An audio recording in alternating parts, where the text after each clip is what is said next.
أما بعد فقد قال الله تبارك وتعالى في كلامه المجيد والفرقان الحميد.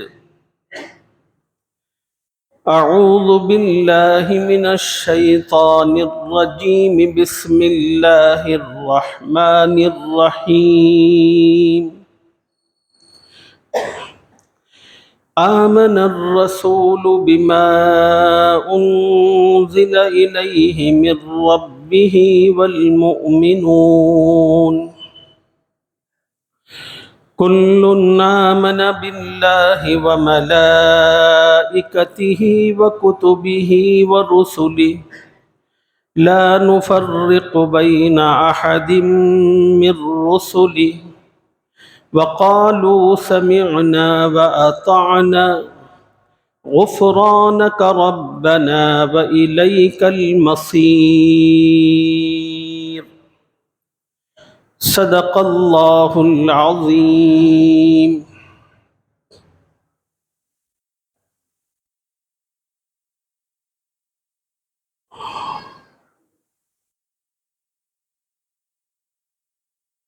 قابل احترام بزرگوں، نوجوان ساتھیوں، دین کی بات عظمت و احترام سے سننے والی ماؤں اور بہنوں، السلام علیکم ورحمۃ اللہ وبرکاتہ۔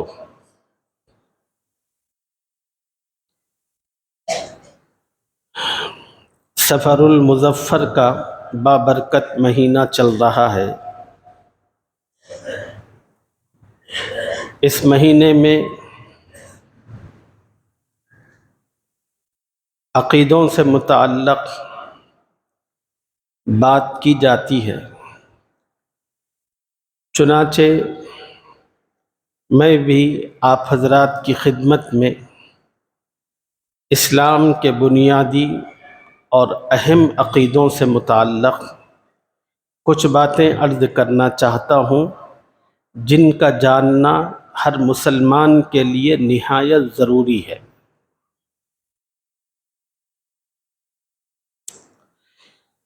ہر انسان کو مسلمان ہونے کے بعد دین اسلام کے عقیدوں کو بقدر ضرورت جاننا اور اس کا اقرار کرنا نہایت ضروری اہم ہے۔ دین اسلام کے جو ضروری عقیدے ہیں، ان میں سے چند کی بات اس جمعہ میں آپ حضرات کی خدمت میں عرض کروں گا، باقی چند عقیدوں سے متعلق اگلی جمعہ میں آپ حضرات کی خدمت میں تفصیلات عرض کرنے کی کوشش کروں گا۔ اس جمعہ اور آنے والی جمعہ میں جو باتیں آپ حضرات کی خدمت میں آئیں گی وہ بڑی اہم ترین باتیں ہیں۔ ان باتوں کو توجہ کے ساتھ سنیں، اپنے دل و دماغ میں بٹھائیں اور ان تمام باتوں کا اقرار کر کے اپنی مسلمانی کو مضبوط سے مضبوط تر کریں۔ گھر جانے کے بعد اپنی ماں بہنوں کے درمیان ان باتوں کا مذاکرہ کریں تاکہ ان کو بھی ایمان میں یقین و پختگی حاصل ہو۔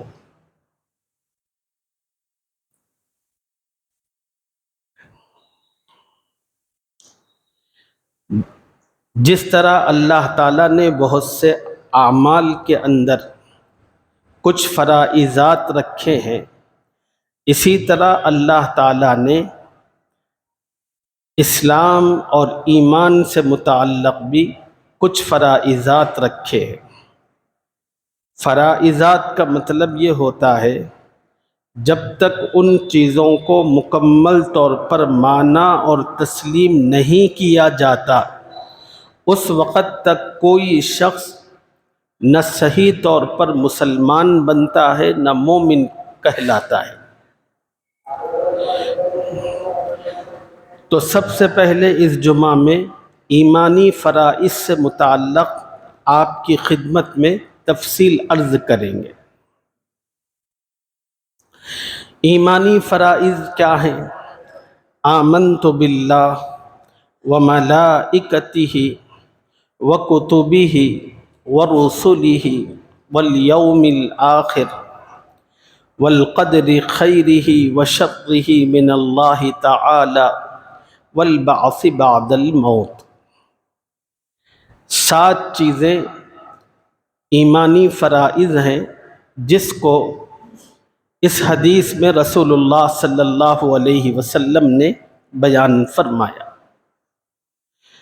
سب سے پہلا ایمانی فرض ہے آمنت باللہ، اللہ پر ایمان لانا۔ اللہ پر ایمان رکھنے کو عقیدہ توحید کہتے ہیں۔ اب سوال یہ پیدا ہوتا ہے کہ اللہ تعالیٰ پر ایمان کس طرح ہونا چاہیے؟ علماء نے قرآن و حدیث کی روشنی میں اس کی کچھ تفصیل بیان فرمائی ہے۔ یہ تفصیل میں آپ کے گوش گزار کرنا چاہتا ہوں۔ اللہ پر ایمان میں پہلی چیز یہ ہے کہ اللہ ایک ہے، اس کا کوئی شریک نہیں، بے مثل ہے، اس کا کوئی مشابہ نہیں، بڑی طاقت و قوت والا ہے، اس کو کوئی عاجز نہیں کر سکتا، ہمیشہ سے ہے، ہمیشہ رہے گا، اس کے سوا کوئی عبادت کے لائق نہیں، زندہ ہے، ہر چیز کو تھامے ہوئے ہے، ساری مخلوق کو اسی نے پیدا کیا، کسی اور نے پیدا نہیں کیا، نہ اس کا باپ ہے، نہ بیوی ہے، نہ اولاد ہے، نہ برابر والا ہے، نہ بڑا ہے، جو چاہتا ہے کرتا ہے، اس کے ارادے کے بغیر کوئی چیز وجود میں نہیں آتی، وہ ہر چیز پر قادر ہے، وہی زندگی دیتا ہے، وہی موت دیتا ہے، وہی مرنے کے بعد دوبارہ اٹھائے گا، وہی پیدا کرتا ہے، وہی روزی دیتا ہے، اس کی تمام صفتیں اس کی ذات کی طرح ہمیشہ سے ہے اور ہمیشہ رہیں گی۔ جس طرح اللہ تعالیٰ کی ذات کو فنا نہیں، اسی طرح اس کی صفات کو بھی فنا نہیں ہے۔ اللہ کا علم محیط ہے، یعنی دنیا کے اور آسمان کی کوئی چیز اس سے ڈھکی چھپی نہیں ہے، ہدایت و گمراہی اس کے قبضہ قدرت میں ہے، اس کی تقدیر کے مطابق تمام کام انجام پاتے ہیں، اس کے فیصلوں کو نہ کوئی ٹال سکتا ہے نہ رد کر سکتا ہے، کوئی اس پر غالب نہیں آ سکتا، بندوں کو سزا دینا اس کا عدل ہے، معاف کرنا اس کا فضل ہے۔ انسان کا علم و عقل اللہ کی حقیقت کو پا نہیں سکتے، اس کی ذات سے متعلق سننے، دیکھنے، پکڑنے، چلنے، دوڑنے جیسے افعال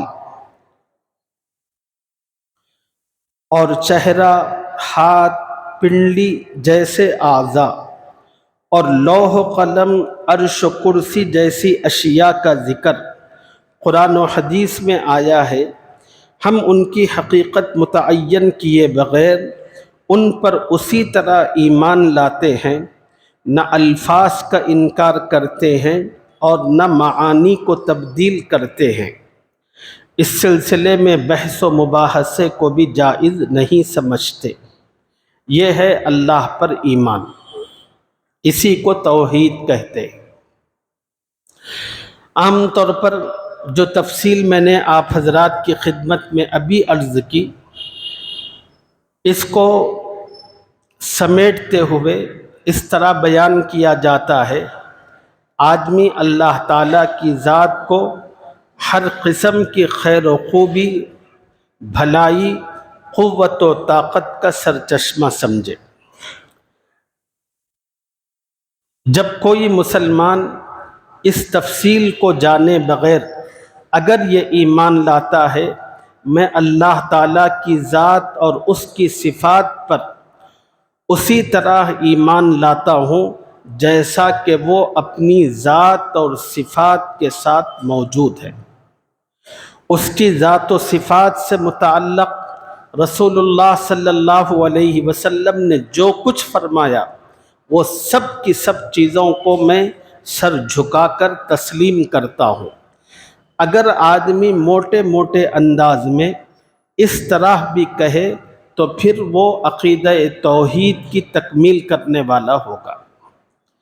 تو اسلام کے جو فرائض ہیں ان میں پہلا فرض ہے آمنت باللہ، اللہ پر ایمان لانا، اور اللہ پر ایمان لانے کی تفصیل اور اس کا مطلب یہ تھا۔ دوسری چیز ہے وملائکتہ، اللہ تعالیٰ کے فرشتوں پر ایمان۔ اللہ کے فرشتوں پر ایمان کا مطلب کیا ہے؟ اللہ کے فرشتوں پر ایمان کا مطلب یہ ہے اللہ تعالیٰ نے ایک مخلوق بنائی ہے جس کا نام فرشتہ ہے۔ اللہ تعالیٰ نے ان کو اپنے نور سے بنایا ہے۔ اللہ تعالیٰ نے نہ ان کی اولاد رکھی، نہ ماں باپ رکھے، نہ بیوی بچے رکھے، اور اللہ تعالیٰ کی یہ ہمیشہ عبادت و فرما برداری کرتے ہیں، اللہ کی نافرمانی ذرہ برابر نہیں کرتے۔ جس چیز کا انہیں حکم دیا جاتا ہے وہ اس کی تعمیل کرتے ہیں، اور جس چیز سے روکا اور منع کیا جاتا ہے وہ اس سے باز رہتے ہیں۔ ان کی تعداد اللہ کے سوا کسی کو معلوم نہیں، لیکن ان میں 4 فرشتے خدا کے بڑے مقرب بہت مشہور ہیں۔ ان میں پہلے ہیں حضرت جبرائیل امین علیہ السلام، دوسرے ہیں حضرت میکائیل علیہ السلام، تیسرے ہیں حضرت اسرافیل علیہ السلام، چوتھے ہیں حضرت عزرائیل علیہ السلام۔ اللہ تعالیٰ نے دنیا کا نظام چلانے کے لیے مختلف کام ان فرشتوں کے سپرد فرما رکھے ہیں، اور یہ فرشتے ہر چیز میں اللہ کے حکم کی فرما برداری کرتے ہیں، بال برابر بھی خدا کے حکم سے انحراف نہیں کرتے۔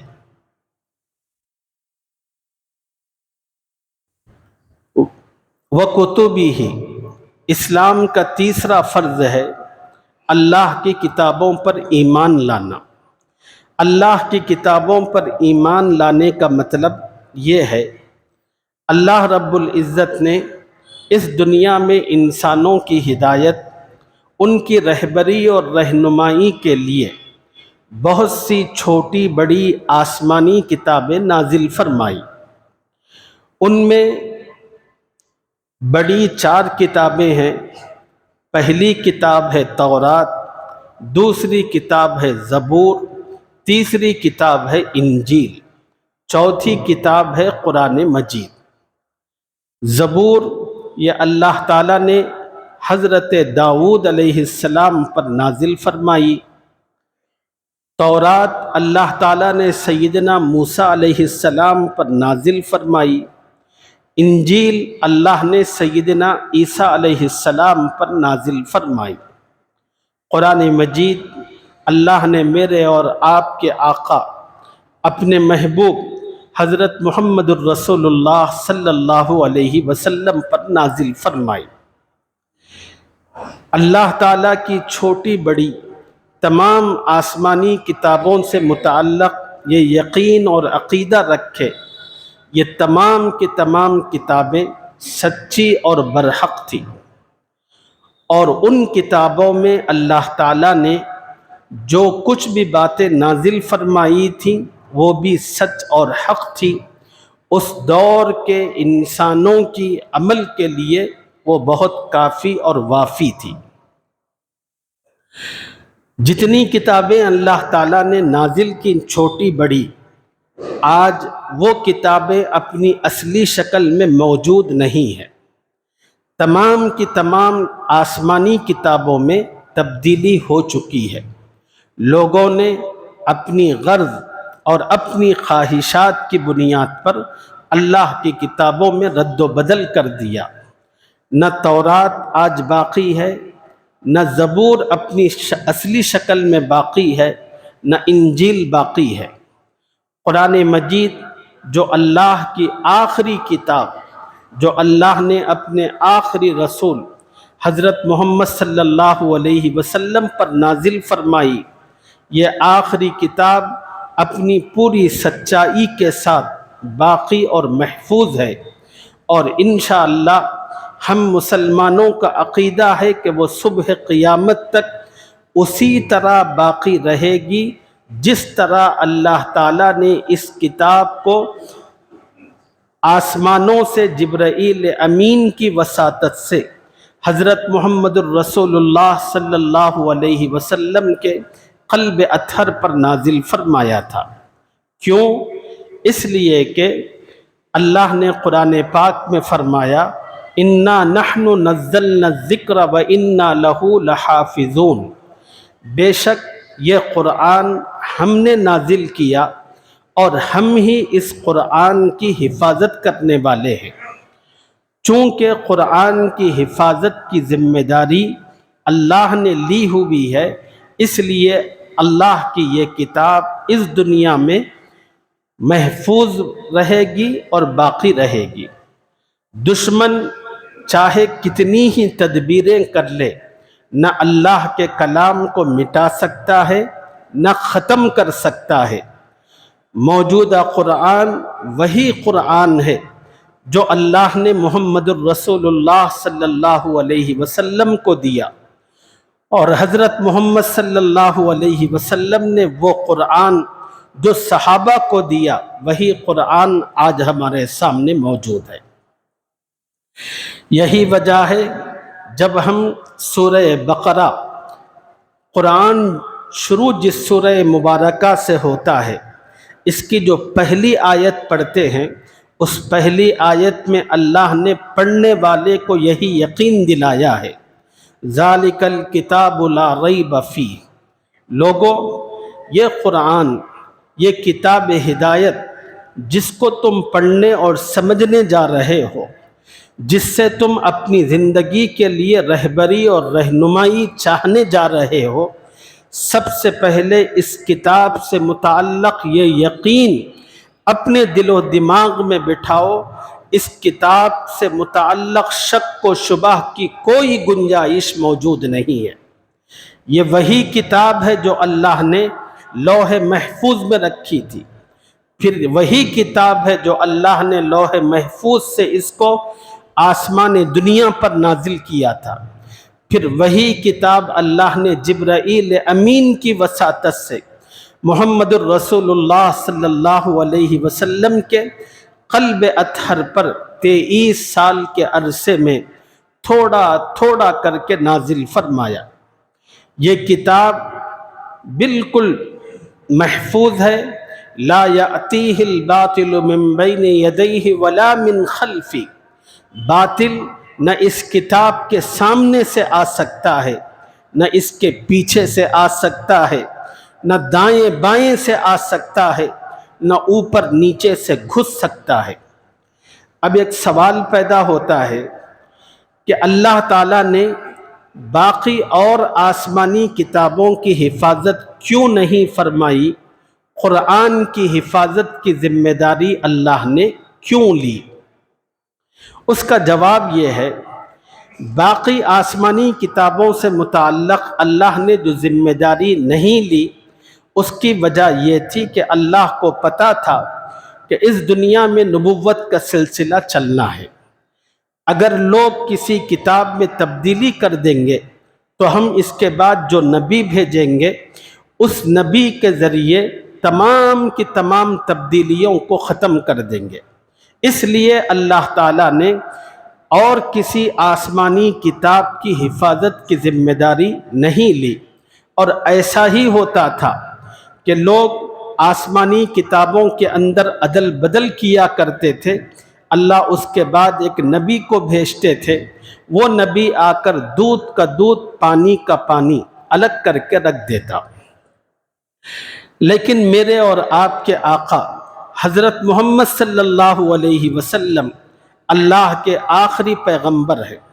قرآن مجید اس دنیا میں اللہ کا آخری کلام اور آخری کتاب ہے۔ یہ کتاب صبح قیامت تک کے لیے ہے، تمام انسانوں اور تمام جنات کے لیے ہے، اور دنیا کے چپے چپے کے لیے ہے۔ اس لیے اس کتاب کا صحیح حالت میں موجود رہنا ضروری تھا۔ اگر یہ کتاب کی اللہ حفاظت کی ذمہ داری نہ لیتے، جیسے اور کتابیں تبدیل ہو گئی، قرآن بھی بدل جاتا، پھر دنیا میں جو لوگ موجود ہیں ان کو اللہ کے سامنے یہ عذر کرنے کا موقع ملتا، اے اللہ، دنیا میں ہدایت کا راستہ پانے کے لیے ہمارے سامنے کوئی کتاب نہیں تھی، ہم کیسے ہدایت کا راستہ پاتے، ہم تجھ تک کیسے پہنچتے، ہم اپنی زندگیوں کو کیسے سنوارتے، یہ کہنے کا عذر تھا۔ اللہ تعالیٰ نے یہ عذر کو تمام انسانیت پر سے ختم فرما دیا۔ خدا نے کہا کہ قرآن یہ میری کتاب ہے، میں نے نازل کیا اور میں اس کی حفاظت کرنے والا ہوں۔ یہ تیسرا عقیدہ ہے اسلام کا بنیادی، جو ہر مسلمان کو جاننا، ماننا، تسلیم کرنا ضروری ہے۔ پہلا عقیدہ تھا اللہ کی توحید سے متعلق، دوسرا عقیدہ تھا فرشتوں سے متعلق، تیسرا عقیدہ آسمانی کتابوں سے متعلق، بالخصوص قرآن مجید سے متعلق، چوتھا عقیدہ ورسلہ، اللہ کے رسولوں پر ایمان رکھنا۔ اللہ کے رسولوں پر ایمان رکھنے کا مطلب اور اس کی تفصیل کیا ہے؟ اللہ کے رسولوں پر ایمان رکھنے کا مطلب اور اس کی تفصیل یہ ہے، اللہ نے اس دنیا میں انسانوں کی ہدایت کے لیے دو سلسلے چلائے، ایک سلسلہ کتابوں کا تھا اور دوسرا سلسلہ معزز انسانوں کا تھا۔ کتابوں سے متعلق تفصیل تو آپ نے سن لی۔ معزز انسانوں میں سب سے پہلے معزز انسان سیدنا آدم تھے، یہ پہلے انسان بھی تھے اور اللہ کے پہلے پیغمبر اور رسول بھی تھے۔ اللہ تعالیٰ نے انہیں اپنا نبی بنایا اور ان کے ذریعے اپنے بندوں کی ہدایت کا سامان کیا۔ اللہ کی ہدایت کا سلسلہ رسولوں کے ذریعے سیدنا آدم علیہ السلام سے شروع ہوا اور یہ ختم ہوا میرے اور آپ کے آقا حضرت محمد مصطفیٰ احمد مجتبیٰ شفیع المذنبین خاتم النبیین صلی اللہ علیہ وسلم پر۔ ہمارے آقا سے پہلے اس دنیا میں جو پیغمبر اور نبی تشریف لائے ان کا نام ہے سیدنا عیسیٰ علیہ السلام۔ حضرت آدم سے لے کر حضرت عیسیٰ علیہ السلام تک خدا نے سینکڑوں پیغمبر، نبی اور رسولوں کو اس دنیا میں بھیجا۔ ان تمام نبیوں اور رسولوں سے متعلق ہر مسلمان کو یہ ایمان، یقین اور عقیدہ رکھنا ہے، تمام کے تمام رسول برحق تھے، سچے تھے۔ اللہ تعالیٰ نے ان تمام نبیوں اور رسولوں کو دنیا میں انسانوں کی بھلائی چاہنے کی، صحیح راستہ دکھانے کی جو ذمہ داری عطا فرمائی تھی، اس ذمہ داری کو ان نبیوں نے، رسولوں نے اپنی جان کھپا کر پوری درد مندی کے ساتھ، پوری خیر خواہی کے ساتھ اپنی اپنی امت کو پہنچانے میں حق ادا کر دیا۔ یہ جو رسول سیدنا آدم علیہ السلام سے لے کر سیدنا عیسیٰ علیہ السلام تک کتنے آئے تھے، اس کی صحیح تعداد خدا کو معلوم ہے۔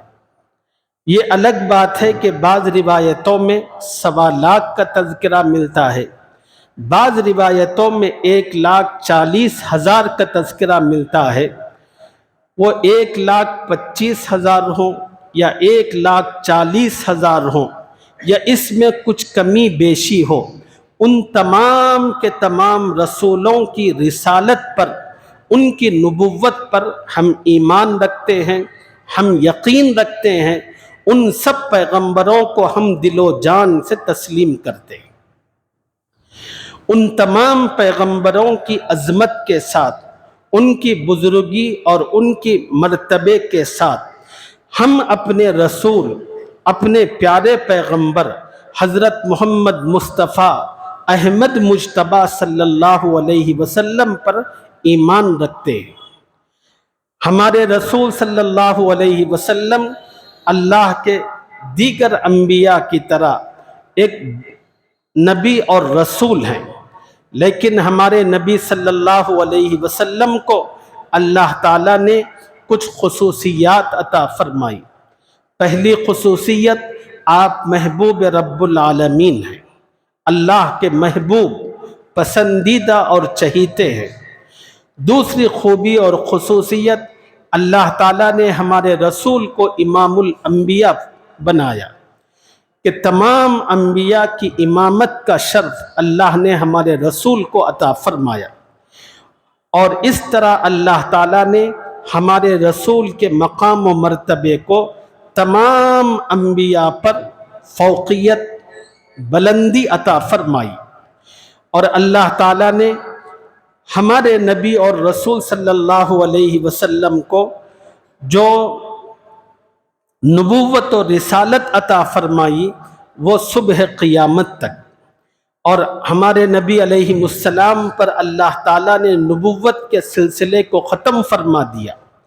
اس دنیا میں آدم علیہ السلام سے رشد و ہدایت کا نبیوں کے ذریعے جو سلسلہ شروع ہوا تھا، اس سلسلے کو اللہ نے ہمارے پیارے آقا پر ختم فرما دیا۔ اسی لیے ہمارے رسول صلی اللہ علیہ وسلم کو ختم المرسلین کہتے ہیں، یعنی نبوت و رسالت کا جو سلسلہ چل رہا تھا اس سلسلے کو ختم کرنے والی شخصیت۔ پچھلے انبیاء کی نبوت و رسالت میں ہمارے نبی کی نبوت و رسالت میں بڑا اہم فرق ہے۔ پہلے انبیاء کی نبوت و رسالت وقتی ہوتی تھی، کچھ علاقے تک محدود ہوتی تھی۔ مثلا اللہ کا کوئی پیغمبر صرف حیدرآباد کے لیے ہوتا تھا، کوئی پیغمبر اللہ کا رنگا ریڈی ڈسٹرکٹ کے لیے ہوتا تھا، کسی پیغمبر کو اللہ نے بہت بڑی نبوت دی تو وہ آندھرا اسٹیٹ کے لیے ہوتا، ان کی نبوت و رسالت ہوتی تھی۔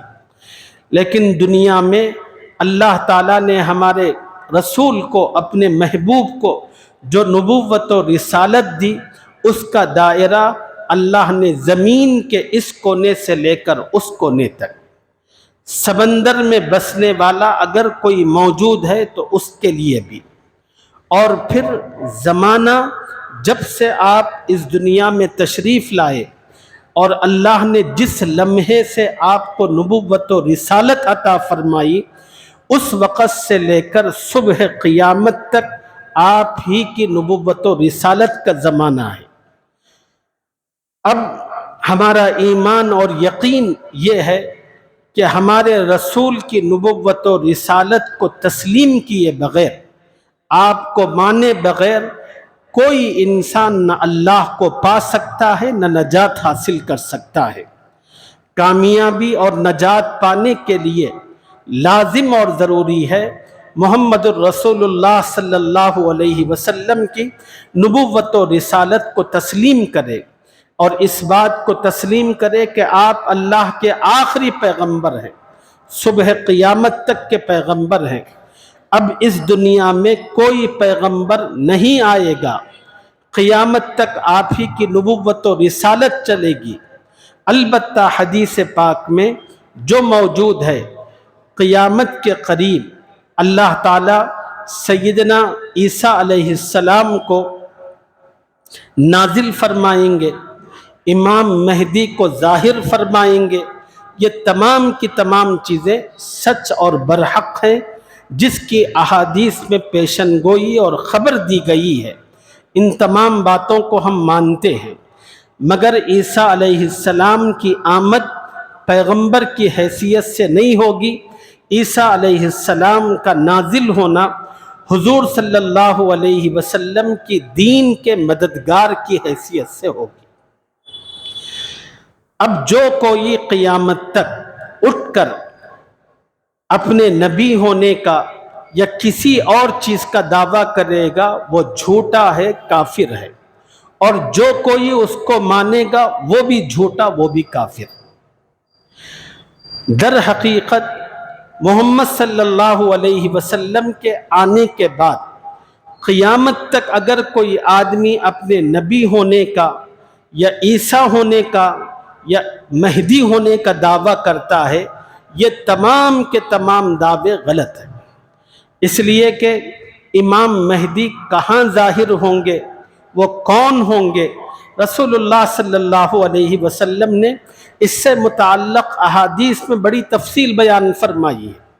نبی علیہ السلام نے فرمایا المہدی منی، مہدی جو ہوں گے وہ میرے خاندان سے ہوں گے، میری بیٹی حضرت فاطمہ کی اولاد سے ہوں گے۔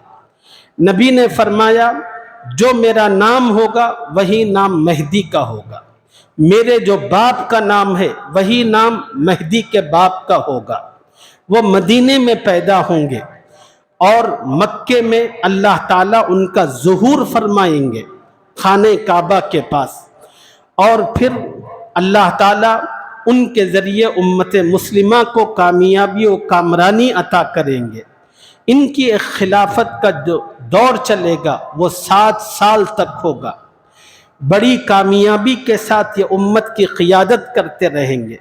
اتنے میں دجال ظاہر ہوگا اور وہ اپنا فتنہ پھیلاتا ہوا دنیا کے تمام انسانوں کو کفر کی دعوت دے گا۔ ایسے وقت جب پوری دنیا کے انسان بالخصوص مسلمان شدید ترین اضطراب میں ہوں گے، اس وقت اللہ تعالیٰ آسمان سے حضرت عیسیٰ علیہ السلام کو نازل فرمائیں گے۔ دمشق کی ایک مسجد کے مینارے پر مغرب کی اذان کے وقت آپ فرشتوں کے مدد سے اتریں گے اور اذان ختم ہو چکی ہوگی، اور اچانک امام مہدی کی نظر پڑے گی سیدنا عیسیٰ علیہ السلام پر۔ ان کو تعارف کرانے کی ضرورت نہیں پڑے گی، امام مہدی پہچان لیں گے پہلی نظر میں، اور حضرت عیسیٰ سے درخواست کریں گے حضرت آئیے نماز پڑھائیے۔ حضرت عیسیٰ علیہ السلام امام مہدی سے کہیں گے نہیں آپ ہی نماز پڑھا دیں۔ یہ ہے وہ شخصیت۔ ایسا نہیں ہوگا کہ امام مہدی ظاہر ہو کر اپنا پرچار کرتے پھریں گے، یا حضرت عیسیٰ نازل ہونے کے بعد اپنا پرچار کرائیں گے، لوگوں سے کہیں گے کہ لوگوں مجھے مانو میں عیسیٰ ہوں، وہاں دعویٰ کر رہے ہیں یہاں دعویٰ۔ یہ سب کی سب بےہودہ اور بکواس چیزیں ہیں۔ اس قسم کے فتنوں میں مبتلا نہ ہو۔ نبی علیہ السلام یہ خاتم النبیین ہے، آپ کی نبوت و رسالت پر ایمان یہ ہر ایمان والے پر فرض ہے۔ حضور صلی اللہ علیہ وسلم پر ایمان 2 حیثیت میں لانا۔ ایک حیثیت یہ ہے کہ آپ اللہ کے بندے اور اس کے رسول ہیں، اور دوسرا ایمان یہ بھی فرض ہے امتیوں پر کہ ہمارے رسول اللہ کے آخری رسول اور آخری پیغمبر ہے۔ اللہ نے نبوت کے ہر سلسلے کو آپ کی ذات اقدس پر ختم فرما دیا۔ اب کسی قسم کی کوئی نبوت اس دنیا میں باقی نہیں ہے۔ اگر کوئی نبوت کا دعویٰ کرتا ہے جھوٹا، تو وہ در حقیقت نبی علیہ السلام کے مقام و منصب پر حملہ آور ہوتا ہے۔ اور ہر مسلمان کو جس کے دل میں خدا نے رائی کے دانے کے برابر بھی ایمان رکھا ہے، اس کا فرض ہے اپنے نبی کی نبوت و منصب کا تحفظ کرنے کے لیے اپنی جان کا بھی نذرانہ پیش کرے، تو ایسے دشمنان اسلام کو ختم کرنے میں اور اپنے لیے بڑی سے بڑی مصیبت میں پڑنے کے اندر بھی دریغ اور تأمل نہ کرے۔ یہ چوتھا اور بنیادی عقیدہ ہے۔ پانچواں اور چھٹا عقیدہ آخرت اور قیامت سے متعلق ہے۔ آخرت اور قیامت کیا ہے؟ قیامت سے متعلق عقیدہ یہ ہے، قیامت کا آنا برحق اور سچ ہے، یقینی ہے۔ انسان جب دنیا کے اندر اپنی زندگی کا وقت پورا کرتا ہے تو اس وقت فرشتوں کا آنا اور اس کی روح کا قبض کرنا سچ ہے۔ جب آدمی کی روح قبض ہو جاتی ہے تو پھر اس کو عالم برزخ میں پہنچایا جاتا ہے، جس کو ہم اور آپ عالم قبر کہتے ہیں۔ عالم قبر کے اندر منکر نکیر کا آنا، سوالات کرنا، حضور اکرم صلی اللہ علیہ وسلم کا چہرہ اقدس دکھانا، تمام کی تمام چیزیں برحق ہیں۔ پھر ان سوالات کے بعد قبر میں انسان کے لیے قبر کا جنت کے ٹکڑوں میں ایک ٹکڑا بننا یا جہنم کے ٹکڑوں میں ایک ٹکڑا بننا، یہ سچ اور برحق ہے۔ پھر اس کے بعد قیامت کے موقع پر تمام انسانوں کا اپنی قبروں سے اٹھایا جانا اور سب کا اللہ کی بارگاہ میں حساب و کتاب کے لیے پیش ہونا، اعمال کا تلنا اور پل صراط پر آنا اور نبی رحمت صلی اللہ علیہ وسلم سے جام کوثر کا پینا، آپ کی شفاعت کا حاصل ہونا، یہ تمام کی تمام چیزیں سچ اور برحق ہے۔ جنت اور جہنم سچ اور برحق ہے۔ یہ دونوں کی دونوں چیزیں اللہ نے پیدا کر چکی ہیں اور یہ دونوں چیزیں کبھی ختم نہیں ہوگی۔ یہ تمام کی تمام چیزوں پر ایمان، آخرت اور قیامت پر ایمان ہے۔ اور ساتواں فرض ایمان کا ہے والقدر خیرہ وشرہ من اللہ تعالی، تقدیر۔ تقدیر کسے کہتے ہیں؟ تقدیر یہ ہے، انسانوں کو پیدا کرنے سے پہلے اللہ تعالیٰ نے انسانوں سے متعلق تمام کی تمام چیزوں کو طے کر دیا ہے۔ سیدنا آدم کی پیدائش سے بھی ہزاروں سال پہلے اللہ تعالیٰ نے صبح قیامت تک جو آخری انسان اس دنیا میں آئے گا، ان تمام کھربوں انسانوں سے متعلق طے کر دیا، کس کی زندگی کتنی ہوگی، اس میں کون مسلمان ہوگا، کون کافر ہوگا، کون فرما بردار ہوگا، کون مردود و ملعون ہوگا، اور کون دنیا میں کیا کچھ کرے گا۔ اس کی زندگی سے متعلق ایک ایک لمحے کی تفصیل جو اللہ تعالیٰ نے لکھ کر محفوظ کر کے رکھی ہے، اسی کو تقدیر کہتے ہیں۔ اس تقدیر سے متعلق ہمارا ایمان و یقین اور عقیدہ ہے۔ معاملات بالکل اسی طرح زندگی میں پیش آتے ہیں جو اللہ تعالیٰ نے انسانوں کی تقدیر میں پہلے سے لکھ کر طے کر دیے ہیں۔ جو ہونا تھا وہی ہوتا ہے۔ کوئی انسان یہ جو سمجھتا ہے، اپنے عقل کو صاف کرنے کی ضرورت ہے، اگر میں ایسا کرتا تو اس چیز سے بچ سکتا تھا، یہ آپ کی خام خیالی ہے۔ اس چیز کا اسی طرح آپ کی زندگی میں ہونا یہ اللہ کی جانب سے طے تھا۔ دنیا کی کوئی قوت و طاقت نہ اس کو رد کر سکتی تھی، نہ اس کو ہٹا سکتی تھی۔ میں نے توحید کے بارے میں آپ کو بتایا کہ اللہ کے فیصلوں پر کوئی غالب نہیں آ سکتا، اللہ کی تقدیر کو کوئی رد نہیں کر سکتا، اللہ کی تقدیر کا کوئی انکار نہیں کر سکتا۔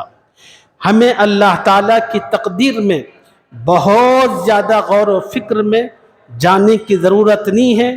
جو آدمی اللہ کی تقدیر میں غور و فکر کرے گا بہت زیادہ، اس کو سوائے محرومی، بدنصیبی اور بے دینی کے سوا کچھ حاصل نہیں ہوگا۔ بس ہمیں ایمان رکھنا ہے اللہ کی تقدیر پر، اچھا برا زندگی میں جو کچھ ہوتا ہے یہ من جانب اللہ ہوتا ہے۔ جو بھی کاروبار سے متعلق ہو، گھریلو معاملات سے متعلق ہو، جس چیز کے اندر انسان بس اس کا مکلف ہے، اس دنیا کے اندر خدا نے اس کو عقل دی، علم کی روشنی دی اور قوت و طاقت دی۔ آدمی اپنے علم اور اپنی عقل اور اپنی قوت و طاقت کی روشنی میں اپنی زندگی اور معاملات کو بہتر سے بہتر کرنے کی کوشش کرے، تدبیر کرتا رہے، لیکن نتیجہ وہی ظاہر ہوگا جو اللہ نے طے کر رکھا ہے۔ اس لیے آدمی اللہ پر تکیہ کر کے اپنے آپ کو بالکل بے پرواہ اور غافل بنا کر نہ رکھے، جد و جہد کرے۔ تقدیر سے متعلق دو بنیادی باتیں ذہن میں رکھیں، میں اپنی گفتگو ختم کرتا ہوں۔ وہ یہ ہے کہ حضرت مجدد الفسانی شیخ احمد سرہندی رحمۃ اللہ علیہ نے فرمایا، انسان کی جو تقدیر ہے، یعنی انسانی زندگی کے جو فیصلے ہیں، اس کو دو حصوں میں تقسیم فرمایا۔ ایک حصے کو تقدیر مبرم کہتے ہیں اور ایک حصے کو تقدیر معلق کہتے ہیں۔ انسان کی زندگی کے جو فیصلے ہیں ان کے دو حصے ہیں، ایک حصے کو تقدیر مبرم کہتے ہیں اور دوسرے حصے کو تقدیر معلق کہتے ہیں۔ اب سنو مزے کی بات، مجدد الفسانی رحمہ اللہ نے فرمایا، انسان کی تقدیر میں صرف 5% حصہ مبرم ہوتا ہے۔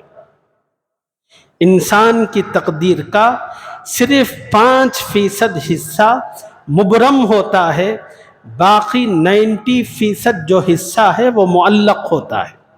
کیا مطلب اس کا مطلب یہ ہے، پکے اور اٹل جو فیصلے ہوتے ہیں جو بدل نہیں سکتے، ادھر ادھر ہو نہیں سکتے، یہ آپ کی زندگی کے صرف 5% فیصلے ہوتے ہیں۔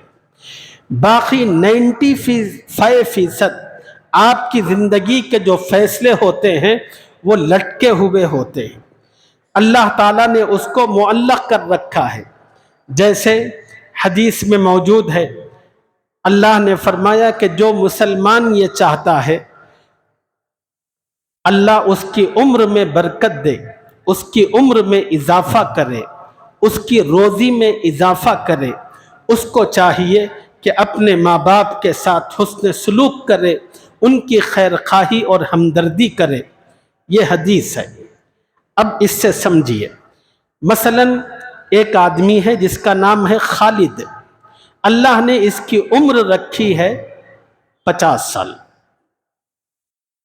اللہ تعالیٰ نے ساتھ میں لکھ دیا خالد کی عمر تو 50 سال ہے، لیکن اگر وہ اپنے ماں باپ کی خدمت کرے گا، ان کی فرما برداری کرے گا تو ہم اس کی عمر 60 سال کریں گے۔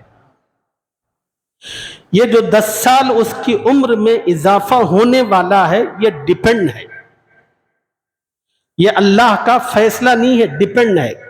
وہ ڈیپینڈ کس پر ہے؟ ماں باپ کی خدمت پر۔ اگر یہ خدمت کرے گا تو وہ 10 سال اس کو دیے جائیں گے، اگر خدمت نہیں کرے گا تو وہ 50 سال ہی۔ ایک آدمی ہے، اس کے مقدر میں اللہ تعالیٰ نے لکھ دیا تھا اس کو پوری زندگی یہ جتنی بھی محنت کرے گا 10 لاکھ ملیں گے مثلا، یہ اس کی روزی ہے۔ لیکن اگر یہ اپنے ماں باپ کے ساتھ، بھائی بہنوں کے ساتھ، رشتہ داروں کے ساتھ اچھا سلوک کرے گا تو ہم اس کو 1 کروڑ دیں گے۔ اب جو باقی 90 لاکھ اس کے اکاؤنٹ میں آنے والے ہیں، یہ ڈیپینڈ ہے آپ کے اپنے کردار کے ساتھ، آپ کے اپنے اخلاق کے ساتھ۔ اگر آپ اچھا اخلاق کریں گے تو اللہ آپ کی روزی بڑھا دیں گے، نہیں کریں گے تو جو ملنی تھی وہ ملے گی، اس میں اضافہ نہیں ہوگا۔ یہ مطلب ہے۔